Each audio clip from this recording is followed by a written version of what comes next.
redor do mundo, os ETFs se transformaram em uma forma como os investidores acessam diferentes mercados, setores e estratégias, com estruturas mais simples, custos reduzidos e elevada liquidez. No Brasil, esse movimento também tem ganhado muita força. Hoje a gente fala de um pouco mais de 90 bilhões sob gestão nesse tipo de ativo, e segundo perspectivas do próprio Itaú, a gente pensa em dobrar esse número até 2030. E para discutir esse assunto e trazer essa perspectiva de mercado, falar sobre alternativa de investimento e também se os ETFs podem ser uma alternativa para investimentos, os fundos imobiliários eles podem também se beneficiar desse instrumento, né? A gente vai entender, então, se eles são mais uma alternativa de investimento ou estão se consolidando como a nova infraestrutura de captação de recursos do mercado financeiro. E para discutir esse assunto, a gente trouxe aqui um time de peso, acho que o time mais relevante dessa indústria aqui no Brasil, Andrés Kikuchi, CEO e CIO da Nu Asset Management, Leandro Busquet Viana, CEO da XP Asset Management, e Renato Tucci, partner do Itaú Asset.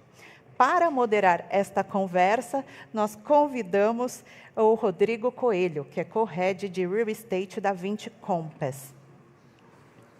Rodrigo, bem-vindo, bem-vindo todos. Fiquem à vontade. Rodrigo, é com você. Muito bem.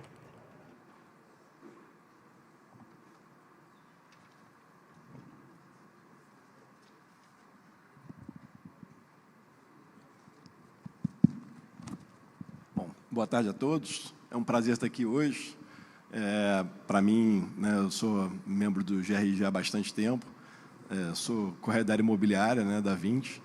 E investimentos em ETF, para mim, é uma certa novidade, tá certo? Então, aqui eu vim, talvez, sendo convidado pelo GRI, agradeço o convite, mas para poder fazer uma ponte com esses craques aqui que entendem tudo desse segmento.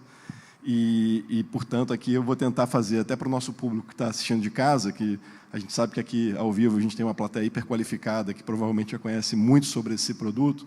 Talvez quem está em casa, talvez não entenda tanto, e acho que vale a pena a gente dar algumas informações e ser um pouco mais básico nesse início, depois a gente aprofunda um pouco mais ao longo da conversa, e dizer que também que para mim é uma honra estar aqui, tendo no painel, entre os 3 panelistas, o meu chefe durante 12 anos aqui durante a Vinci, Leandro Busquet, que foi o head da área imobiliária da Vinci por 12 anos, do qual eu sucedi há 2 anos atrás. Então, para a gente começar, né, essa indústria, como a Estela já adiantou, né, uma indústria extremamente relevante no mundo, pelos dados que eu levantei, né, uma indústria que está próxima dos 20 trilhões de dólares no mundo, e que no Brasil talvez ela ainda esteja nos seus early stages, né, ainda está começando, mas está crescendo num volume bastante rápido, né?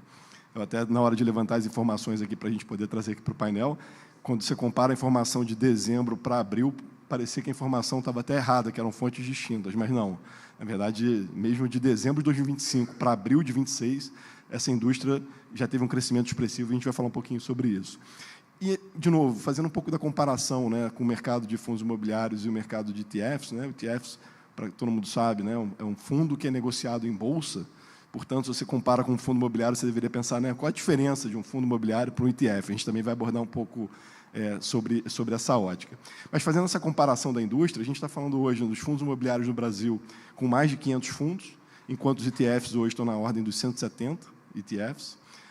Investidores, fundos imobiliários atingiram aí mais de 3 milhões de investidores recentemente. Os ETFs estão na casa de 850 mil investidores. Um PL total da indústria de fundos imobiliários na ordem de 200 bilhões, e de ETF, a gente está falando na ordem de 120 bilhões, 118 bilhões, para ser mais preciso, em abril de 2026. O número de dezembro de 25 era de 75 bilhões, pelos números da B3. Então, quando você compara esse crescimento de dezembro de 25 para cá, já mostra o crescimento dessa indústria de forma relevante. Então, em resumo, né, os fundos imobiliários ainda têm 3,7 vezes mais investidores, e 2,6 vezes mais patrimônio do que os ETFs. Mas, quando a gente olha para a indústria de ETFs, ela é muito mais do que o universo de um único classe de ativo, né? O underlying asset aqui vai desde a renda fixa, a renda variável, cripto, moedas e uma série de outros produtos. Então, para a gente, dando esse panorama geral aqui, eu queria passar para cada um aqui, Andrés, Leandro e Renato, para primeiro se apresentarem e para eu dizer exatamente qual o papel que vocês têm dentro das organizações e como que o ETF é visto dentro de cada uma das organizações.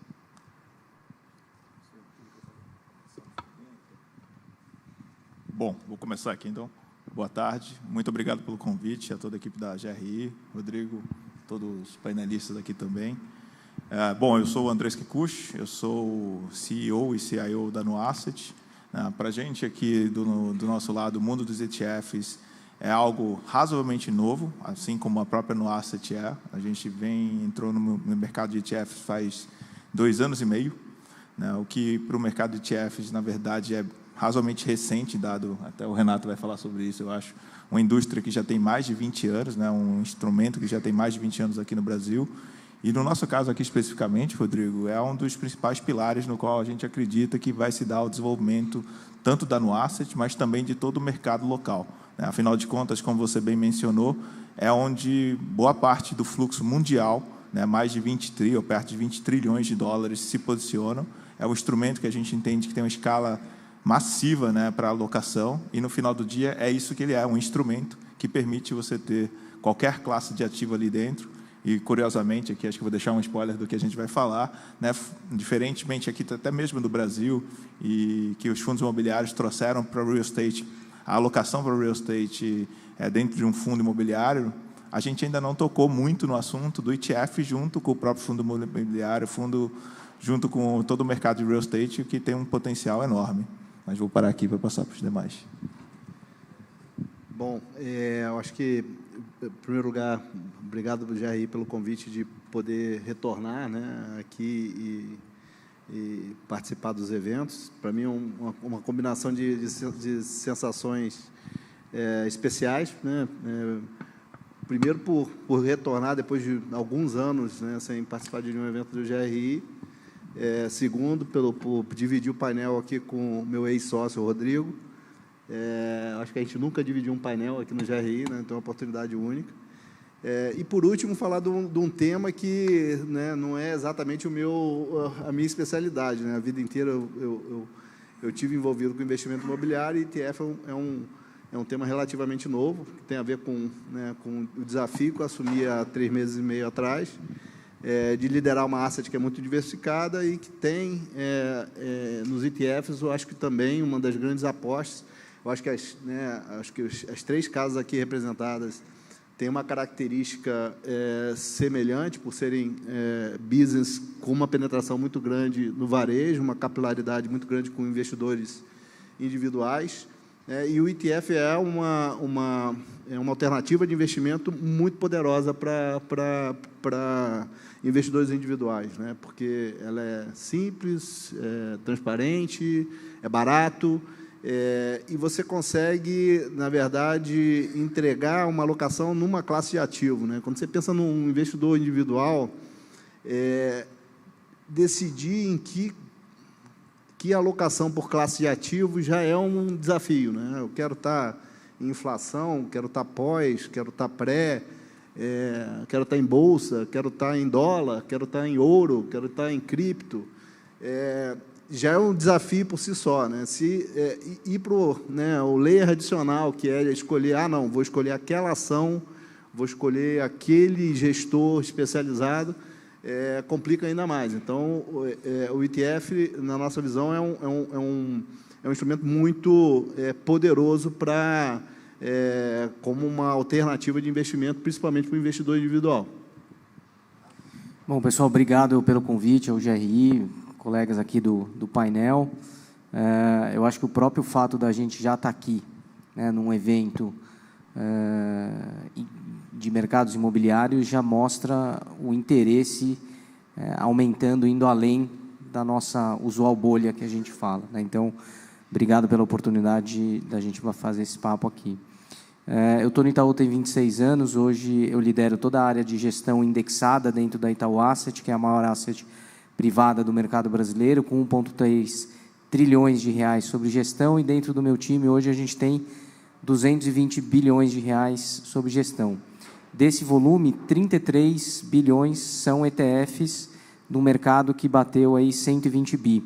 Acho que, como o Rodrigo colocou, mais do que o número em si, eu acho que a velocidade com que a gente tem crescido importa nessa história.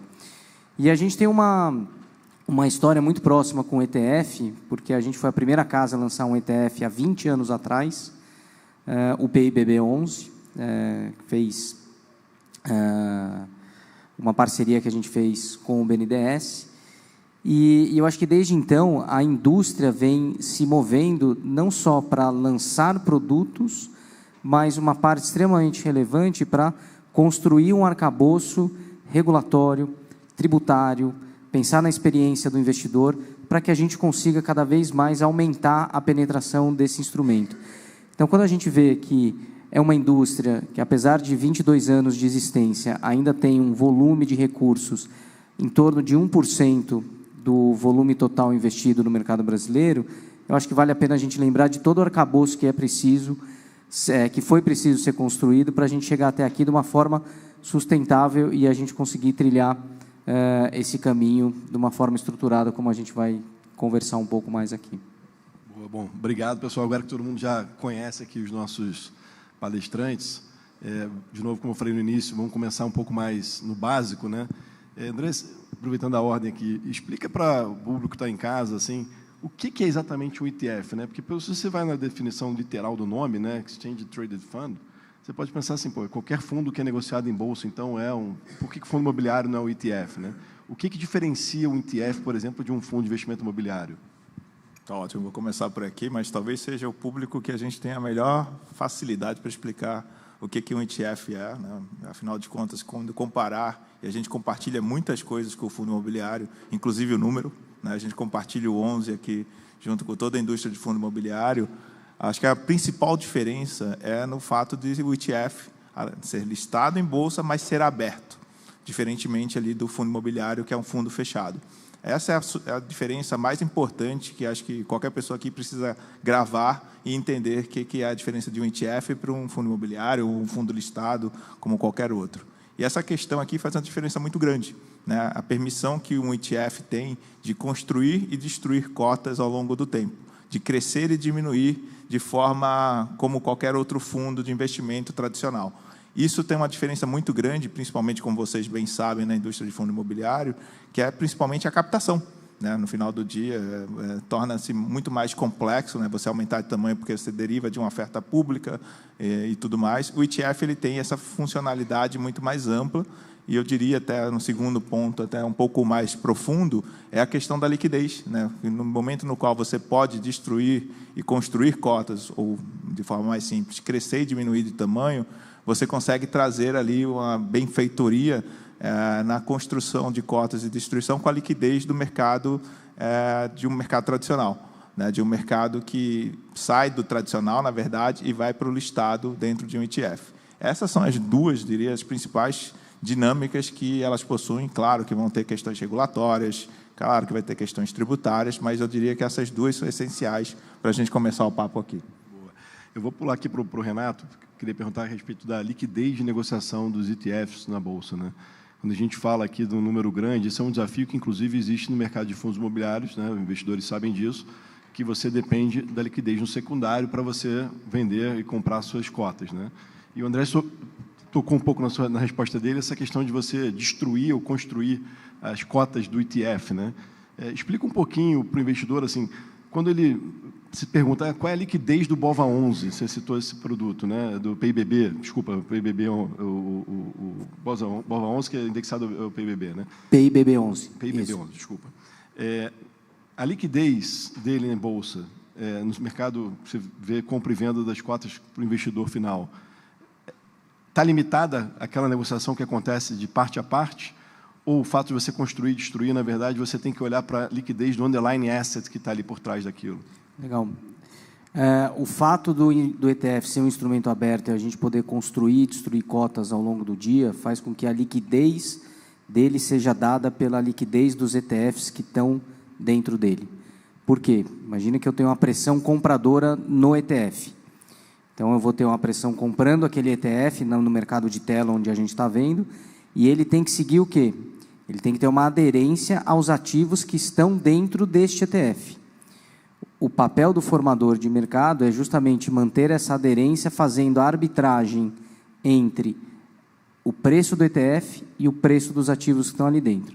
Então, de uma forma muito simples e objetiva, a liquidez de um ETF não é a liquidez que a gente está vendo na tela. A gente tem exemplos em ETFs nossos que negociam 20 milhões por dia, 30 milhões por dia. E quando um investidor institucional quer fazer uma posição de 700 milhões de reais por dia, ele consegue sem ter nenhum tipo de pênalti na compra ou na venda. Por quê? Porque existe essa liquidez dos ativos que estão ali dentro. Claro que se eu colocar ativos que não têm liquidez dentro de um ETF, a habilidade de eu fazer a arbitragem entre esses ativos diminui bastante. Então, eu vou, da mesma forma, olhar que essa liquidez vai ser menor, não porque ele não negocia na tela, mas porque a liquidez dos ativos que estão ali dentro é reduzida.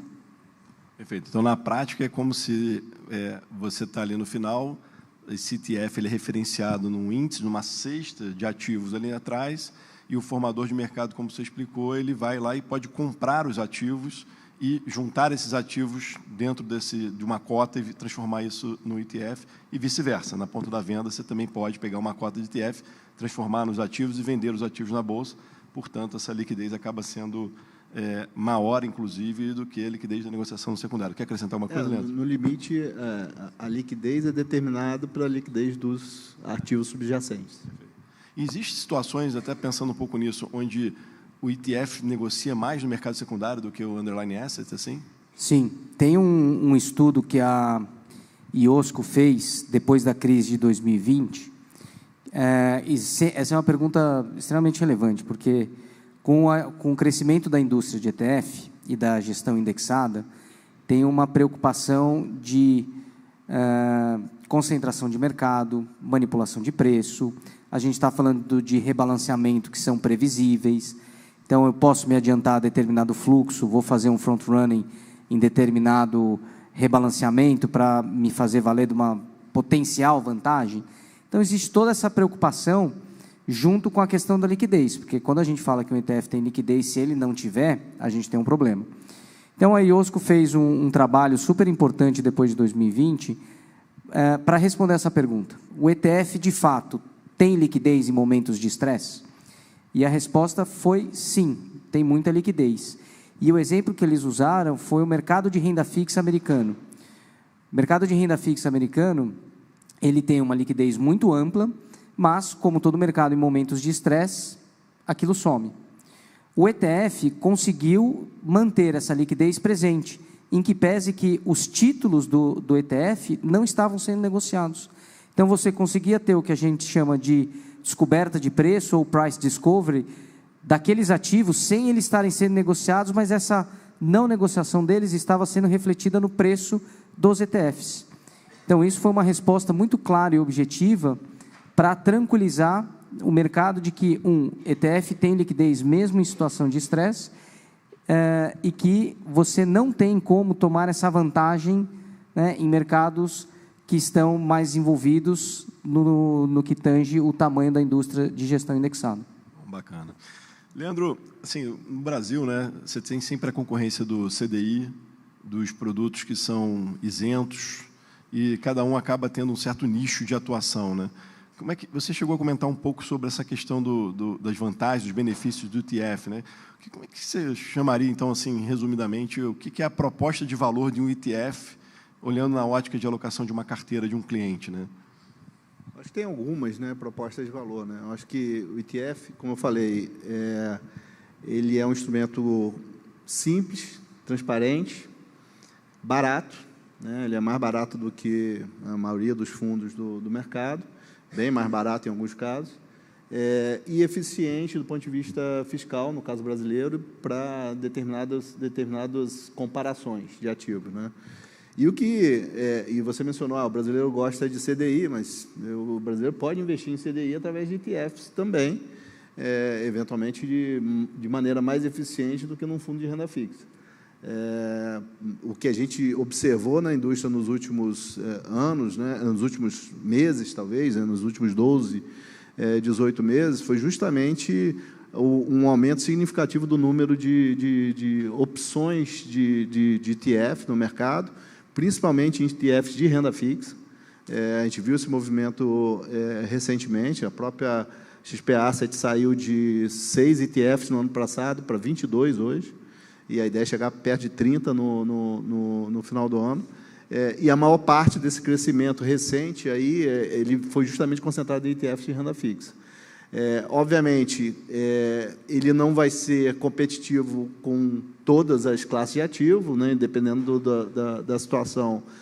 Os investimentos isentos, eles vão ter uma vantagem, principalmente tributária, em relação ao ETF, mas são propostas diferentes, né? Eu acho que o ETF, pelo menos no Brasil, acho que lá fora a indústria já até evoluiu, mas hoje os ETFs são eminentemente fundos indexados, né? E eles abrem uma oportunidade para o investidor fazer uma alocação numa classe de ativo sem ter uma gestão ativa. Você até fez a comparação com fundos imobiliários.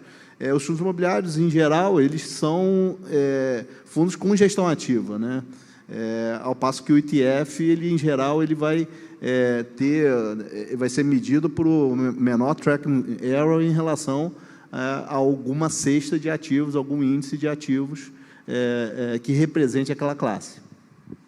André, vocês lá no NU, né, no Asset, vocês acabam tendo um acesso à base de varejo muito grande através das plataformas digitais, do próprio banco, né? Mas você acha que esse produto é um produto exclusivamente de pessoa física?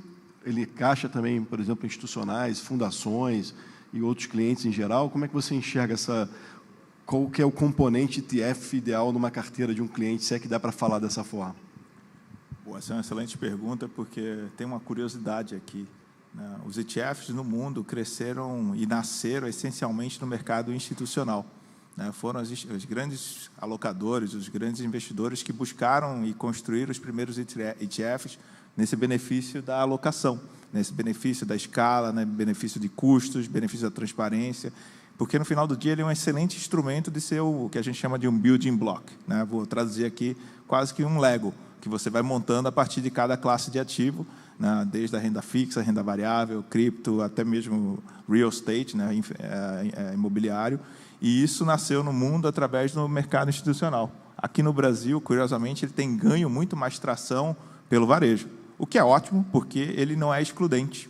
Isso aconteceu em todos os mercados, mas inicialmente pelo institucional e depois no varejo. Aqui no Brasil, a gente tem, sim, um volume significativo de institucionais, mas a tração que a gente está vendo agora nos últimos meses ou semestres vem essencialmente do varejo.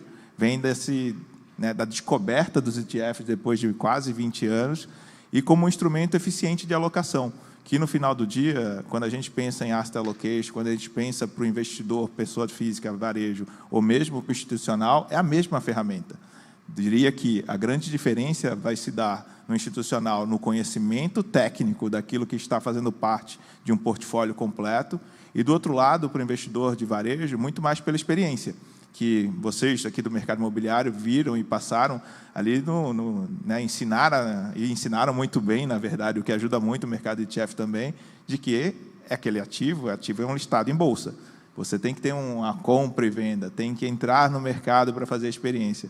E essa experiência pode evoluir muito, principalmente do que a gente tem visto, tanto nas plataformas tradicionais, digitais, e o chegar, né, do ETF para o investidor, que trouxe lá uma sensação de empoderamento, no final do dia, de poder acessar várias classes de ativos num único veículo, conseguir principalmente trazer para o investidor ali essa experiência que muitas vezes era complexa de acessar através de um home broker, com, né, bid and asks e coisas super complexas, de uma forma mais simples, e isso tem trazido não só na própria experiência, mas também nessa questão que o Leandro tocou, tributária, né? Claro que a isenção vai sempre ter um efeito muito positivo para o investidor, mas também em outras questões tributárias que muitas vezes são muito mais simples dentro do ETF. E, Renato, como é que é você que já está aí com 33 bi sob gestão, né? Assim, o Itaú Asset é líder dentro desse segmento de ETF. como é que é a base de investidores lá do Itaú? É mais pessoa física, é mais institucional? Como é que você vê isso olhando para frente? Quando a gente pensa em termos de volume, naturalmente a maior base é institucional. Mas o que a gente tem visto na margem é o aumento da penetração com pessoa física. Acho que tem toda uma alteração, né, de alguns pilares desse ecossistema que favorecem a pessoa física estar descobrindo, né, os ETFs. Então, a gente tem visto nessa jornada aqui de 18 meses um crescimento relevante de número de investidores com maior granularidade quando você pensa no ticket médio. E aí, dentro dessa mesma pergunta, né, continuando aí com você, Renato, os ETFs, essencialmente, são fundos com taxas muito baixas, né? Assim, e até por essa razão, eles necessitam, para que a gestora faça esse trabalho, ter escala, né? Você tinha comentado comigo que você tem uma equipe, acho que de 6 pessoas, se não me falha a memória, que fazem a gestão desses 33 bi, né? Se vocês pensarem em qualquer outra indústria com 33 bilhões sob gestão, você ter somente 6 pessoas gerindo, parece algo meio assim, inexplicável, mas é claro que dá para entender. Mas, na verdade, eles fazem gestão dos 215. Ou seja, é pior. Enfim, mas voltando aqui à pergunta que eu queria fazer, como você consegue, né, engajar as plataformas de distribuição, no caso teu, talvez o Itaú seja, não sei se você distribui fora do Itaú ou simplesmente só no Itaú, para remunerar canais de distribuição num produto que tem já uma margem tão baixa?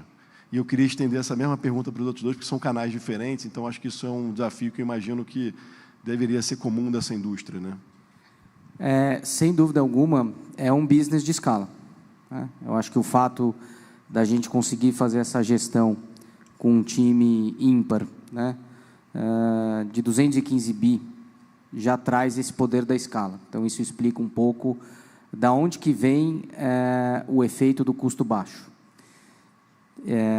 O fato do ETF ser listado no ambiente de bolsa faz dele um instrumento extremamente democrático. Então, eu não dependo de um canal específico, A, B ou C, para conseguir que determinado cliente acesse o produto. Então, acho que isso é uma grande virada no modo como eu consigo fazer o posicionamento do produto. Porque eu não preciso mais impulsionar apenas um canal, né? Eu consigo mover todo o que eu digo aqui, né, um ecossistema para promover determinado tipo de produto que eu vejo que faz sentido para determinado cenário ou para determinado tipo de investidor. Então, o fato dele estar listado no ambiente de bolsa ajuda muito essa conversa. E aí tem um outro ângulo que eu gosto sempre de trazer, que não é sobre eu ter só ETFs ou eu só ter fundos, por exemplo, né? Como é que eu consigo me fazer valer do que há de eficiente dentro do mundo de ETFs e dentro do mundo de fundos imobiliários, fundos tradicionais, investimentos alternativos, para eu compor uma carteira eficiente para o meu cliente, né? Eu acho que em 2026, se a gente, no campo do investimento sustentável, a gente fala do greenwash, né? Eu acho que no setor de investimento, cada vez mais fica claro a importância da transparência de uma conversa franca.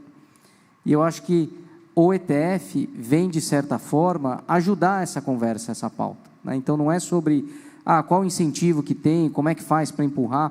Não, ele vai naturalmente ganhando tração. Porque quando você oferece algo bom para o seu cliente, você consegue estabelecer uma relação de confiança. Quando você tem uma relação de confiança, naturalmente, a performance vem para segundo lugar. Então, essa relação começa a ficar muito mais sustentável e benéfica para ambos os lados. Então, acho que essa composição ajuda muito nessa jornada.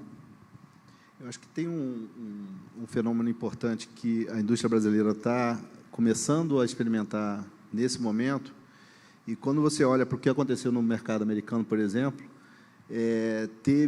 foi um dos grandes impulsos para o mercado de ETF, que foi justamente a migração do modelo de servir a investidores individuais, do modelo de comissão para o modelo de FII fixo, né?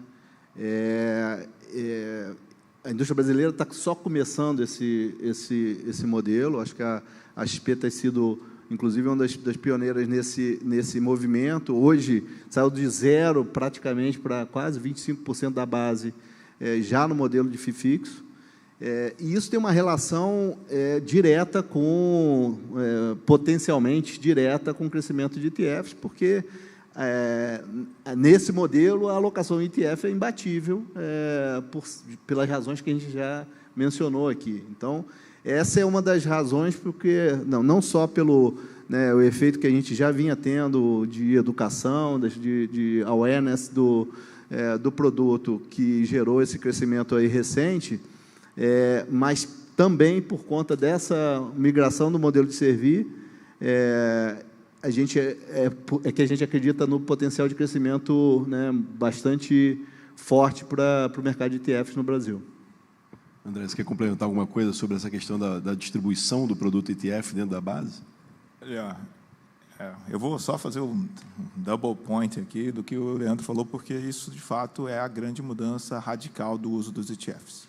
A gente costuma dizer que, muitas vezes, um produto muito bom pode não ser utilizado simplesmente porque ele não está no lugar certo, ou na hora certa, ou, muitas vezes, não tem os incentivos certos.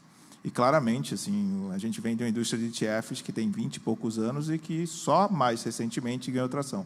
Esse só mais recentemente, a explicação vem muito do que o Leandro falou em relação a essa atividade de consultores, essa discussão da transparência, essa mudança regulatória que aconteceu, de fato, no mercado americano e que foi um dos fatores importantíssimos do impulsionamento dos ETFs. E acho que diria aqui também, claro, assim, da mesma forma que, ao longo dos últimos anos, as plataformas trouxeram o acesso aos investidores a toda uma gama de produtos diferentes que não estavam acessíveis e impulsionou diversas estratégias, indústrias, inclusive de fundos imobiliários e outros, a gente vai ver, acho que nos próximos 5, 10 anos, uma mudança radical novamente disso, através, lógico, de ETFs, através de instrumentos que, de fato, tragam essa discussão, não mais em relação a produtos, mas eu diria que muito aqui, Rodrigo, em relação à solução da experiência de fato. Quando a gente for, de novo, olhar o institucional, ele já faz isso. Mas, quando a gente fala do investidor, pessoa física, ele não vai estar mais discutindo uma gama de 200, 300 produtos diferentes, o que é, de certa forma, bastante complexo. Mas, talvez, envelopando eles, e aí, de novo, através de um ETF, através de uma estrutura mais eficiente, ganhando tração e diminuindo essa complexidade, porque, no final do dia, ela mais atrapalha do que ajuda. E, para o investidor, ali, pode passar a ser um efeito muito positivo de ganhar essa escala que é tão esperada. E, bom, ainda um pouco nesse tema, Renato, queria puxar aqui uma outra questão. Quando você está ali, dentro do seu time, com essas 6 pessoas para gerir 220 bilhões, e aí vocês têm ideias de novos... ponta de inveja aí da sua parte. Bastante. Só talvez 25 vezes mais do que eu faço a gestão na área imobiliária. Se não for mais, se a minha conta não estiver errada. Você, ao criar produtos, como é que é esse processo? Se você pudesse descrever um pouquinho assim, esse processo de criação de produto. Isso vem de vocês, a ideia de vocês, isso vem da área comercial, uma demanda do que, olha, meu cliente hoje está buscando um instrumento eficiente para atuar nisso. E aí o que vocês fazem? Vocês vão ter que olhar para ver se é possível replicar isso e tudo mais. E depois eu queria emendar numa pergunta, que essa segunda pergunta eu queria emendar para todo mundo, o que diferencia as casas em relação aos ETFs? Por que um ETF pode ser melhor que o outro dentro de um mesmo segmento? É menor taxa? Tem alguma coisa da gestão, que, como o Leandro falou, de minimizar o tracking error? Isso é algo que o cliente percebe? Ou eventualmente, o produto, vão ser produtos diferentes, eventualmente vão ter ganhadores por classe de ativo. De índice de bolsa, eu tenho o PIBB11, que, vamos dizer, é um produto ganhador hoje, e aí vai ter para outras classes de ativo, vão ter outros.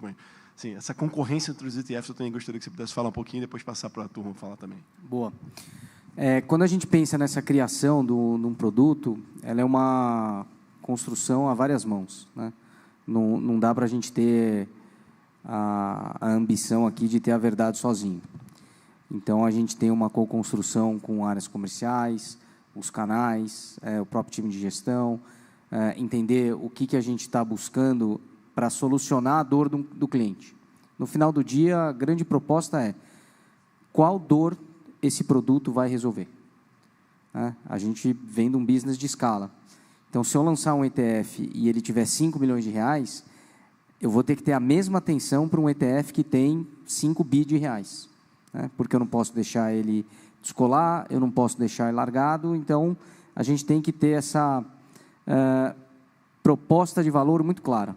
E claro que a gente acerta, mas a gente erra, né?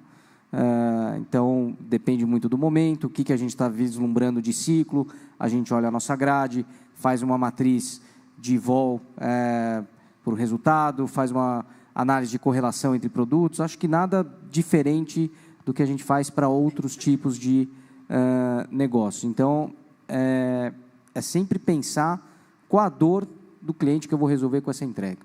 E quando a gente busca essa diferenciação, para pegar o teu segundo ponto, muita gente costuma dizer que é a taxa, né? Não é a taxa. A taxa é um dos valores que você tem que olhar. Primeiro porque, no Brasil, a receita de aluguel dos ativos dos ETFs é revertida 100% para o investidor, o que não acontece no mercado americano. Lá, o gestor pode se remunerar através da receita desses ativos. Então, quando a gente olha que no mercado americano a taxa média dos ETFs é menor do que a taxa média no mercado americano, não se deve só simplesmente porque a indústria é mais madura e porque tem mais recursos, mas porque ele pode cobrar menos e receber via receita do aluguel. Então, a taxa em si não diz tudo sobre o produto. É um ponto importante, mas não é tudo. Então, eu analisar capacidade de gestão, como em qualquer estratégia de gestão, daquele gestor. É um time dedicado, é um time que joga junto, tem competência, está na estratégia da empresa, nada diferente do que a gente analisaria em qualquer outro negócio. Qual é a vantagem deste ETF em relação a outro quando eu pego o aluguel? É um ponto importante da gente analisar. Questão de formador de mercado, tem formador de mercado contratado? Outro ponto relevante. E experiência do usuário.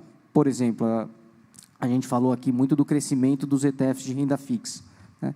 Qual o nível de transparência que eu dou para o meu investidor para ele transacionar o meu ETF de renda fixa, né?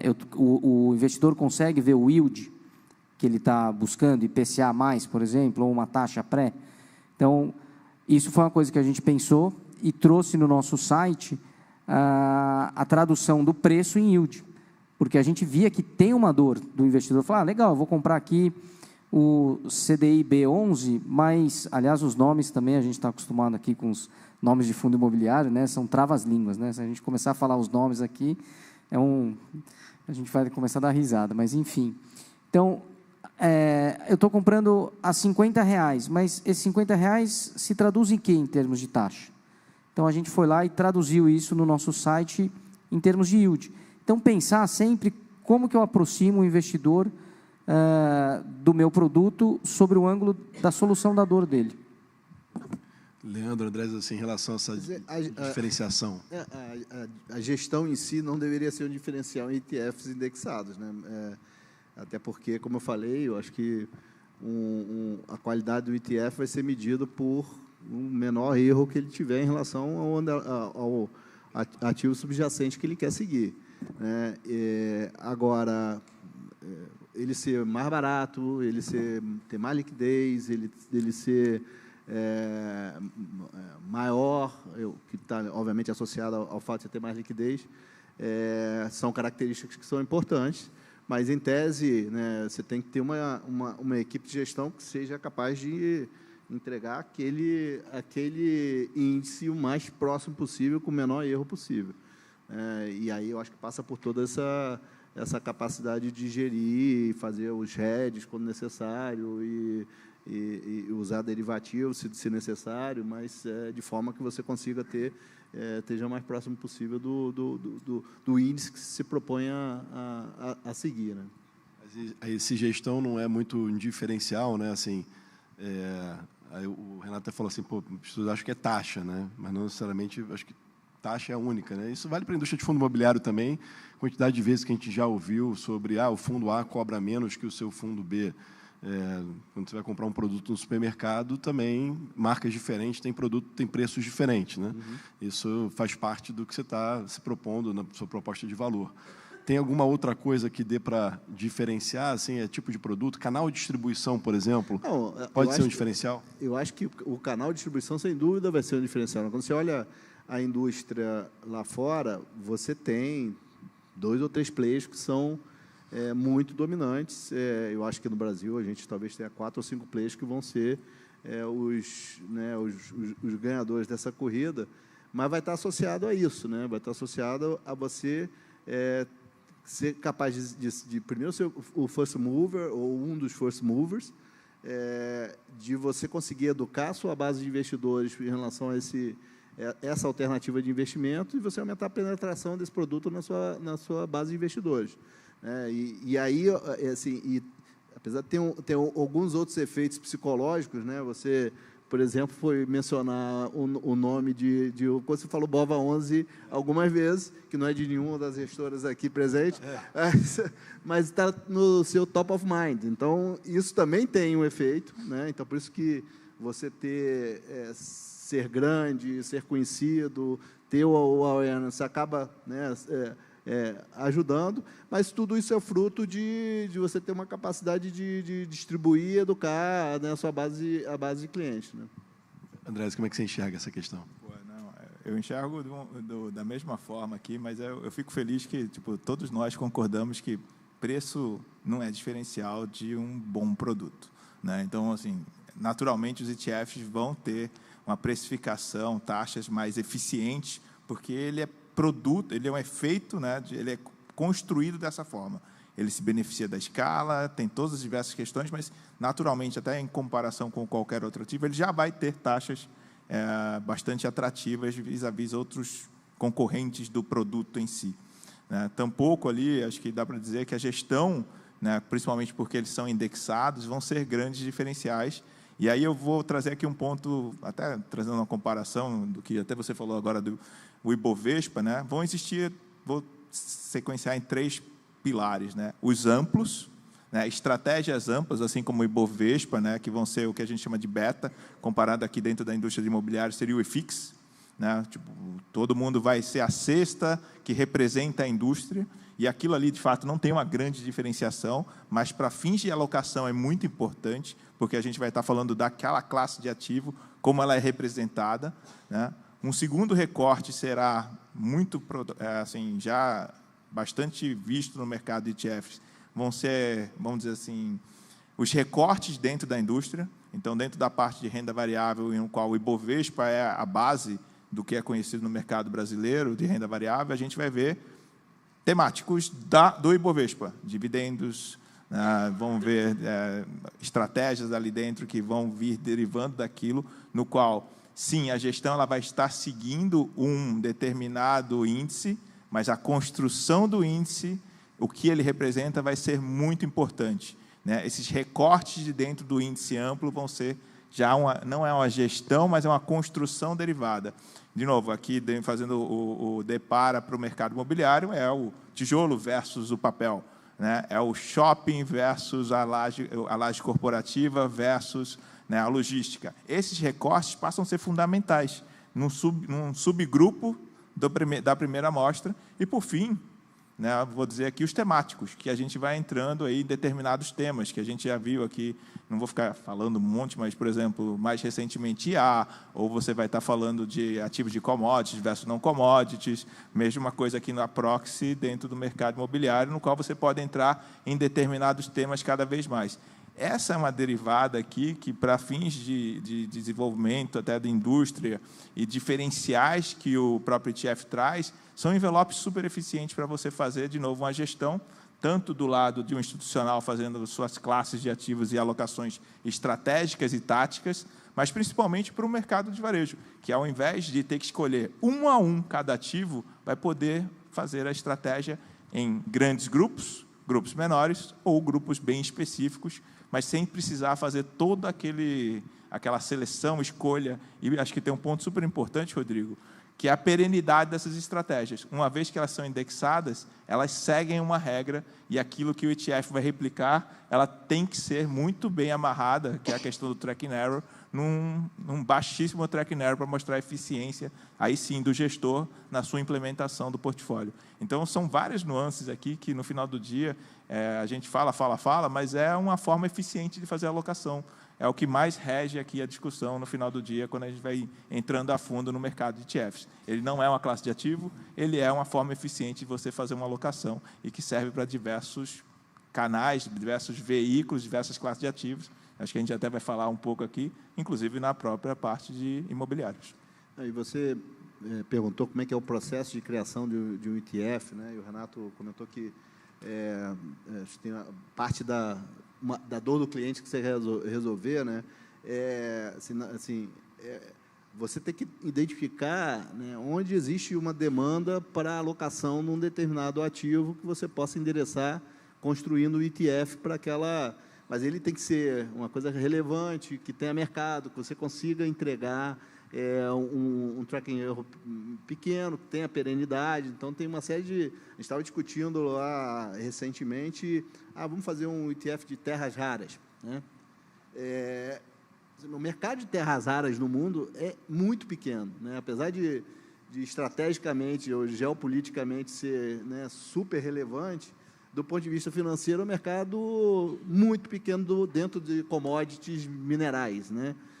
Então, assim, não dá para fazer um ETF de terras raras. Você até pode dar o nome de terras raras, mas vai ter lá cobre, vai ter outros metais, né? Mas, enfim, mas é esse tipo de discussão que surge. A provocação surgiu, esse é um tema, todo mundo está interessado nesse tema, eventualmente tem demanda de investidores querendo fazer uma alocação estratégica nessa classe de ativo. Será que não faz sentido a gente criar um ETF para atender essa classe de ativo? Então, esse normalmente é o processo de criação de novos ETFs. Vou até fazer só um último ponto aqui, mas pegando esse gancho aqui, o nosso primeiro ETF que a gente criou é fruto muito da indústria de vocês, que foi um ETF de dividendos que paga dividendos. Seu primeiro ETF que paga dividendos era uma dor que a gente identificou que existia do investidor que queria ter o dividendo da renda variável e não conseguia fazê-lo, a não ser escolhendo toda uma base de ativos, fazendo toda a sua alocação. É aquilo que eu vim falando. O ETF ele resolve uma dor tanto de alocação, mas de forma de atuação, né? Então, isso tem um diferencial muito grande, mas grande parte disso, vocês criaram aí na indústria imobiliária a principal demanda para esse tipo de renda, né? Para esse tipo de renda passiva, né, que tanto ficou usado o nome, mas, no fim do dia, é o que o dividendo, o rendimento traz e que, para o investidor brasileiro, se tornou de forma bastante atrativa. Interessante você trazer esse ponto, né, que eu ia até fazer um gancho aqui a respeito da característica do investidor de fundo imobiliário, né, que uma das características dele é gostar da renda recorrente, né? Isso é uma coisa que acabou fazendo com que esse volume da indústria tenha crescido muito relevante, associado, no caso de fundos imobiliários, à isenção do imposto de renda, que acaba gerando um estímulo adicional aí para o investidor. Mas, quando a gente olha para esse mercado de ETF, né, dos 120 bilhões, pelos números que eu levantei, a gente está falando menos de 100 milhões de reais vinculados ao mercado de fundos imobiliários, né? E aí, Renato, eu te pergunto assim, nesse teu processo de criação, aí, aonde é que esbarra esse ETF de fundo imobiliário crescer? Tem a ver com a liquidez do underlying asset, que ainda é pequeno para estar no ETF? Tem uma questão de demanda da base que não tenha, talvez por alguma razão? Tem alguma coisa a ver com essa questão do fundo imobiliário já ter um imposto de renda isento na renda? O que são os pontos? Eu acho que, assim, esse terceiro ponto que você trouxe, eu acho que é um pilar relevante. E, sem dúvida nenhuma, o hábito. É difícil quebrar um hábito, né? Quando você pergunta assim, por que você não compra esse aqui que é mais eficiente do que esse que você já está habituado? Porque funciona. Então, acho que tem essa questão da tributação, né, que é um ângulo que previne esse aumento, mas você já tem uma indústria estabelecida e que funciona.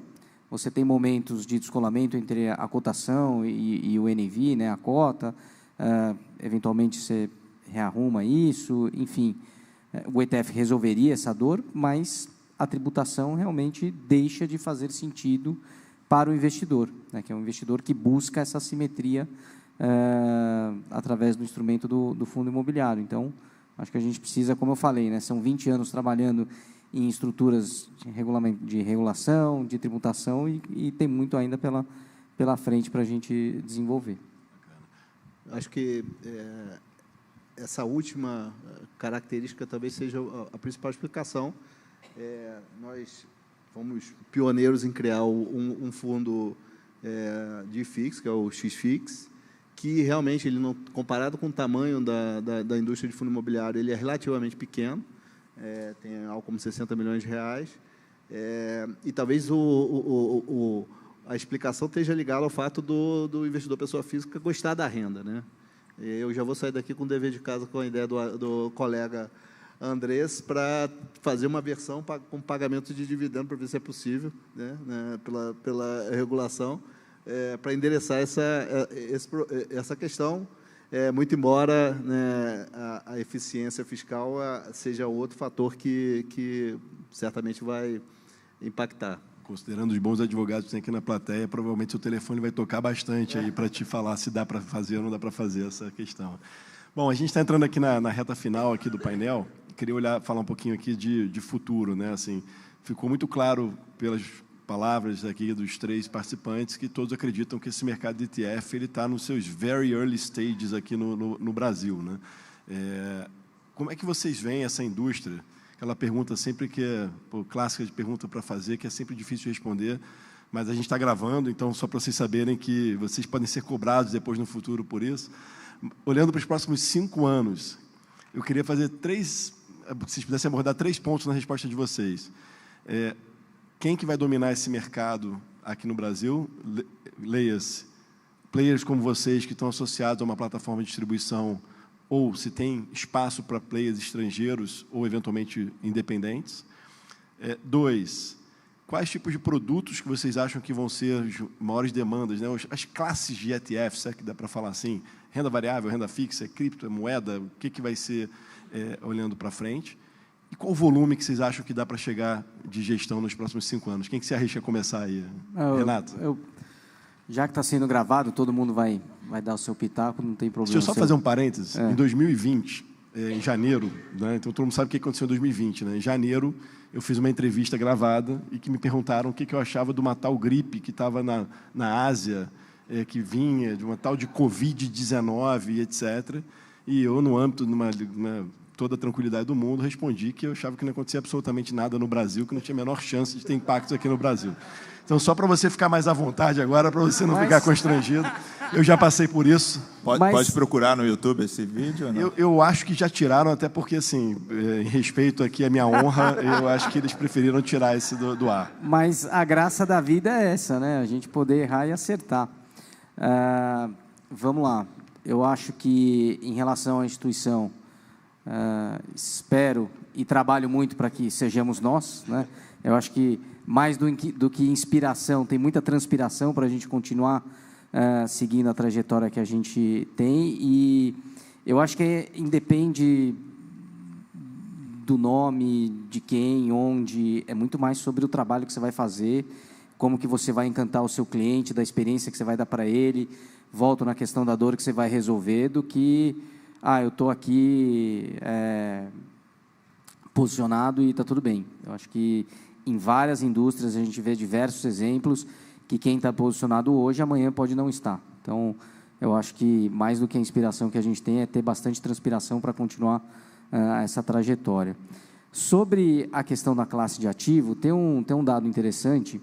Se você pegar os 10 principais ETFs mais rentáveis do ano, eles não vão figurar no ranking dos 10 ETFs que mais captaram dinheiro e nem no ranking dos 10 ETFs que mais atraíram cotistas. Qual a grande mensagem que tem aqui? Eu acho que tem muito da questão conjuntural que a gente está. Eu acho que o mundo tem ficado cada vez mais imprevisível e num ambiente extremamente dinâmico de revisão do cenário, isso faz com que você fique mais conservador nas suas escolhas, não necessariamente na sua classe de ativos. Quais são os temas que dominam hoje? Renda fixa, dentro da renda fixa, baixa vol com proteção à inflação e alguma coisa de média duration com pré-fixado. E na renda variável, temas ligados a dividendos, como o Andrés colocou. Então, e aí quando você vai para a experiência internacional, alguma coisa de exposição internacional, mas ligada ao Tesouro Selic. Então, tem sempre esse ângulo do core do meu portfólio. Então, eu não acho que a gente vai ver uma expansão relevante daquilo que eu chamo de satélite, até porque eles são satélites, então, e a gente tem estratégias dessa como temáticos, ativos digitais, commodities. Eu acho que é importante você ter isso para a sua construção de asset allocation, mas não é isso que vai dominar o teu portfólio.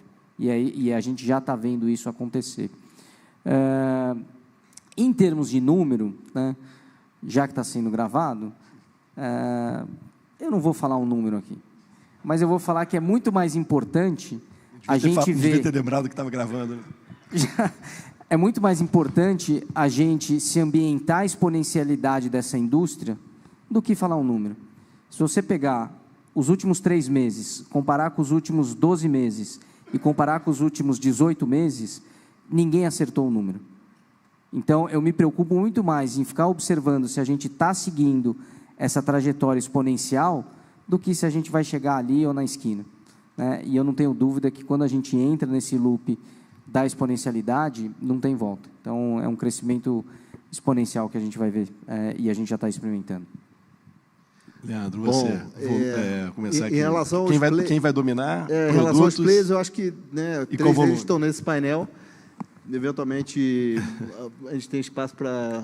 A gente dê espaço para mais 1 ou 2, mas eu acho que em relação à classe de ativo, eu concordo com o Renato, que depende, está muito ligado à própria estrutura da economia brasileira. Então, acho que renda fixa vai ser bastante dominante em termos de volume no longo prazo. E, para fazer um chute educado, vou fazer um exercício aqui com vocês. Nos Estados Unidos, os ETFs representam hoje perto de entre 35% e 40% da indústria de fundos, né? Hoje a gente tem uma indústria de fundos de 10 tri, hoje é pouco mais de 1%, ou perto de 1%, que é o que os ETFs representam. Eu acho que, facilmente, a gente deveria ter 5% de penetração daqui a 5 anos, né?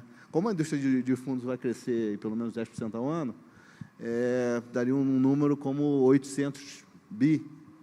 Para a gente arredondar, vamos pensar em um tri daqui a 5 anos. A gente pode me cobrar daqui a 5 anos. Boa. Andrés? Não, ótimo. Vou tentar adicionar um pouco aqui, até com a nossa visão, e, de fato, um ponto que você tocou, assim, os principais players ali, quando a gente olhou para o mundo, eles foram players que foram se desenvolvendo por muito tempo e até por aquisições ali ao longo do processo, né?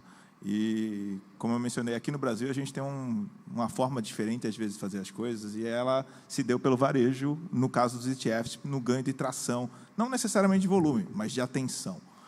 Então, eu vou dizer, sim, que as plataformas, quem detém plataformas vai fazer diferença, porque vai poder trazer não só o ETF, lógico, para o mundo institucional, mas para esse mundo de varejo com experiências diferentes, né, que é super importante para, de fato, ter um deslanche. Então, vou dizer que aqui a gente tem 3 players, sim, que tem, né, essa combinação da gestora com a plataforma, né, e isso, minha opinião, tem um poder muito grande para o desenvolvimento e liderança dos ETFs.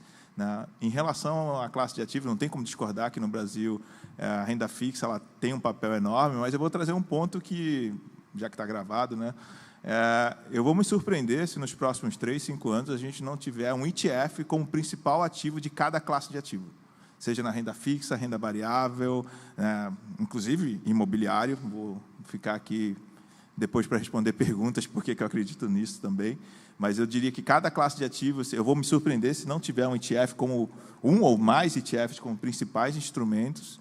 E eu já falei o número algumas vezes, então eu vou repetir. O número que a gente acredita é que, talvez não em 5, e eu vou ser um pouco mais ousado aqui, ter um TRI em 3 anos, 4 anos, ou perto disso, não há nenhuma razão para não acreditar nisso, até porque toda a indústria está se movendo nessa direção, e a indústria, eu não digo só os gestores, como, né, os alocadores, né, os consultores, e toda uma indústria está se movendo por trás disso.